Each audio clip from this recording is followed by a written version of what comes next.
Monday morning, 8:12 a.m., and I'm standing in my yard watching a yellow bulldozer chew through the brush line like it's been invited. The engine bellows, the blade lowers, and in seconds my newly purchased acreage is being shaved down to dirt. At the end of the cul-de-sac, the Juniper Bend HOA board is lined up in near-perfect formation, matching visors, stainless tumblers in hand, actually applauding like this is a grand opening. I wave my property deed above my head, arms fully extended. The bulldozer answers with a louder beep. That's when I take out my phone and call the sheriff's office. My name is Graham Kepler, and I'm not a loud person. I make my living as a freelance cartographer. Yes, I draw maps, and no, satellites haven't made me obsolete yet. I bought 4 acres just outside the covenant boundaries behind a neighborhood called Juniper Bend because I enjoy trees, and I have zero interest in being told what shade of blue my trash can should be. The woman currently supervising the demolition of my land is Priscilla Mott, president of the Juniper Bend HOA. She has a shrill authority of a referee's whistle echoing in a high school gym and a worldview built entirely around the phrase, "because I said so." Priscilla has recently decided my land is the community's visual backyard. I prefer to call it mine. It began 6 weeks earlier with letters. The first politely informed me that my scrub oak trees conflicted with their coastal palette, a phrase I'm still trying to decode. The second requested very sweetly that I remove my private property signs because they allegedly radiated hostile energy. The third letter arrived on HOA letterhead with a gold embossed border, notifying me that my land was causing a sightline disruption and that I was required to submit a landscaping plan for approval within 10 business days.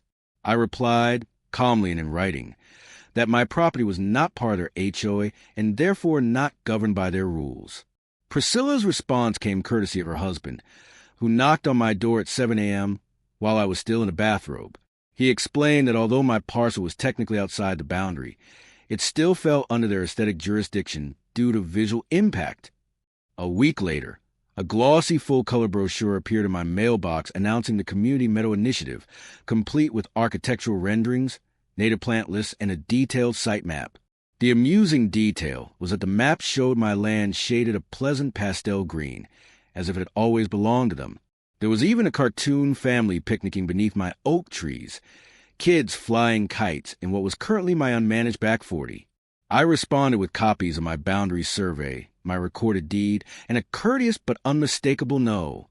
Priscilla countered with a stack of supposed easement notices, citing HOA bylaws like constitutional amendments. One claimed a historical common use provision dating back to the 1950s, which was impressive considering I'd researched the title myself and knew the land had been privately owned forest since 1932. That's when things took a turn. My survey stakes began vanishing overnight. I replaced them, and 2 days later they were gone again. One afternoon, I caught a man with clipboard and tape measure stepping over my fence line, measuring pine trees for view corridors. When I confronted him, he muttered something about the architectural review committee and hurried back toward the cul-de-sac. I later learned he was Priscilla's brother-in-law. Days after that, Priscilla posted on Nextdoor accusing me of illegally annexing HOA green space and refusing to cooperate with community improvement efforts. She attached a photo of my private property signs taken at a misleading angle that made them look like they were on the community trail. They were not. The comment exploded with strangers calling me selfish, entitled, and hostile. One suggested code enforcement. Another blamed me for declining property values. Then the orange survey flags appeared, creeping along my boundary like invasive species, always about 6 inches inside my line. The breaking point came at dawn on a Tuesday. I was pouring coffee when I heard heavy equipment growling up the access road. Outside, a full contractor convoy rolled in, a bulldozer, a skid steer, and a flatbed stacked with sod. Behind them was a pickup truck sporting Juniper Bend HOA magnets. At the front stood Priscilla Mott, holding a letter stamped Emergency Common Area Reclamation in bold type.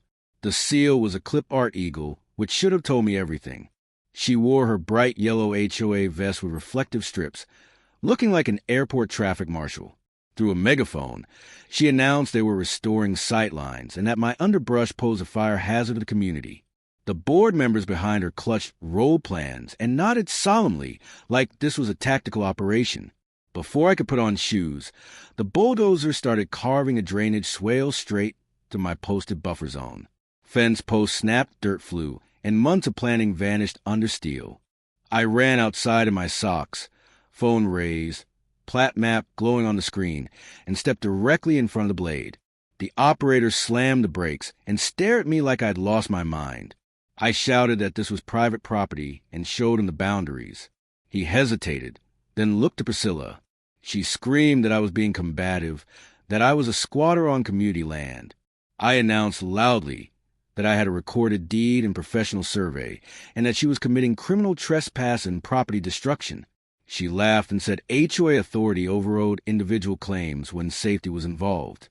Then she called 911. Telling the dispatcher there was a trespasser interfering with community maintenance and that she feared for everyone's safety. She described me as aggressive and unstable while I stood there in pajama pants, holding legal documentation. As she narrated like a wildlife special, I made 2 calls of my own, one to the county sheriff, calm and factual, and another to environmental management, attaching photos of sediment already bleeding toward the creek along my eastern boundary. That creek is on the county's sensitive watershed map. I know because I make maps for a living. I also sent a photo of Priscilla's Eagle Seal letter. The metadata told the rest of the story. When I checked it, the listed document author was Priscilla Mott_docs. About 20 minutes later, 2 sheriff's deputies arrived, followed closely by a county code enforcement officer. As if the universe wanted to over-deliver, a state environmental compliance inspector showed up as well, triggered automatically by the watershed complaint. We all ended up taking a short field trip to the property line. I handed over my deed, my professionally certified boundary survey, the GIS parcel overlay pulled directly from the county database, and a time-stamped clip from my security camera showing Priscilla removing my corner stake the night before using a pair of salad tongs. The deputies examined each document slowly and carefully, while Priscilla stood nearby insisting this was all a misunderstanding and that the HOA had every right to maintain common areas. The contractor foreman, now visibly uncomfortable and clearly realizing he'd been misled, admitted that Priscilla Mott had hired them under HOA authority and had shown them the pastel brochure as proof. He pulled out his work order, signed by Priscilla as HOA president, which contained no mention of verifying ownership or securing permits. He said he'd asked about permits, but Priscilla had assured him emergency HOA maintenance was exempt. The code enforcement officer wrote that down and shook his head. The first deputy, a calm woman with sergeant stripes, turned to Priscilla and asked, very slowly, whether she had a court order, a recorded easement, or anything remotely official authorizing work on private land. Priscilla presented the Eagle Seal letter and a laminated HOA board badge clipped to her Lululemon jacket. She also tried to offer the Community Meadow Initiative brochure, as if it carried legal weight. The deputy's expression shifted from professional neutrality to barely contained disbelief. She gave a hand signal, and every engine went quiet. The code enforcement officer walked the bulldozer and duct taped a bright yellow stopwork notice to the blade that read, "Compliance required." Meanwhile, the state environmental inspector walked the disturbed area with a tablet, photographing the exposed soil, the trench bleeding sediment, and the creek nearby. He asked about the watershed designation, and I showed him the county environmental map with the creek highlighted as a protected tributary. He nodded and kept documenting. Then he asked Priscilla whether she'd obtained an environmental review or sediment control plan before beginning earth moving within 50 feet of a waterway. She said she didn't think one was necessary because it was a small beautification project. His eyebrows lifted, and he typed something into his tablet that clearly wasn't good news. That's when things unraveled for Priscilla. Scraping soil into a protected drainage corridor isn't just discouraged, it's illegal. The inspector began issuing citations one after another. Unauthorized land disturbance, sediment control violations, unpermitted grading across a property boundary. Then came the heavy one, criminal mischief exceeding $5,000.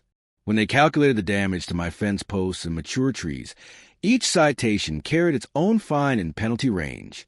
The inspector explained that disturbing soil within 50 feet of a protected waterway without erosion controls could result in fines up to $10,000 per violation. With each citation read aloud, the color drained from Priscilla's face. The sheriff informed her that submitting a forged emergency reclamation order to gain access to private land, then using it to justify a 911 call, qualified as filing a false instrument under state law. He held up the Eagle letter and pointed out it had no legal authority, no court seal, no judge's signature, and no government backing. It was, in his words, creative fiction on expensive paper. He added that calling 911 to report me as a trespasser on my own property constituted filing a false police report, a separate misdemeanor. The sergeant explained that abusing her position as HOA president to mislead contractors and law enforcement elevated the matter to potential criminal fraud. Priscilla tried to pivot. She claimed they were beautifying the area, creating community value, protecting property values. She said she acted in good faith for the neighbors who elected her. The deputy cut her off and said plainly, "Ma'am, you bulldoze someone else's land without permission, permits, or authority. That's destruction of property." Priscilla's expression shifted from righteous anger to panic. She started asking how she could fix it, offering to fill the trench and forget the whole thing. The sergeant told her it was far too late, especially given the environmental violations and false report. The sergeant produced handcuffs. Priscilla Mott, HOA president and self-appointed guardian of Juniper Bend's aesthetics, was fitted with matching silver bracelets and escorted to a patrol car.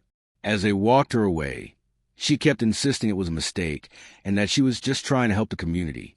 The sergeant read her rights while the remaining board members stood frozen, protein shakes still in hand. The contractor, suddenly cooperative and apologetic, was ordered to immediately backfill the trench using his equipment. He had hauled every roll of HOA sod back across Juniper Bend's pristine lawns, leaving deep muddy tracks straight through Priscilla's hydrangeas and over the commemorative stepping stone engraved with her name. 1 month later, Priscilla Mott stood in district court and pleaded guilty to criminal trespass and falsifying documents. The courtroom was packed with Juniper Bend residents, some supportive, others clearly entertained. The prosecutor laid out the case step by step. The forged order, the false 911 call, the property destruction, the environmental violations, and a video of Priscilla removing my survey stakes with salad tongs, which earned quiet laughter from the gallery. The contractor testified about how she misrepresented her authority and assured him everything was approved. The judge, a stern woman in her 60s, asked Priscilla if she understood that HOA bylaws do not override property law, environmental regulations, or criminal statutes. Priscilla answered yes, her voice barely audible. The judge asked if she understood the seriousness of filing false police reports. She nodded.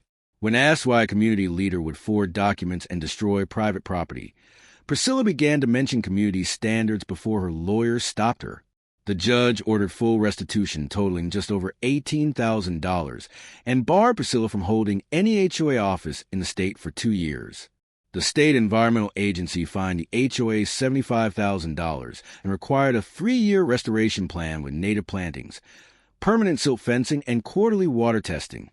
As part of probation, Priscilla was sentenced to 80 hours of environmental service repairing riparian buffers, required to attend a property law course, and ordered to publish a formal apology in the local paper.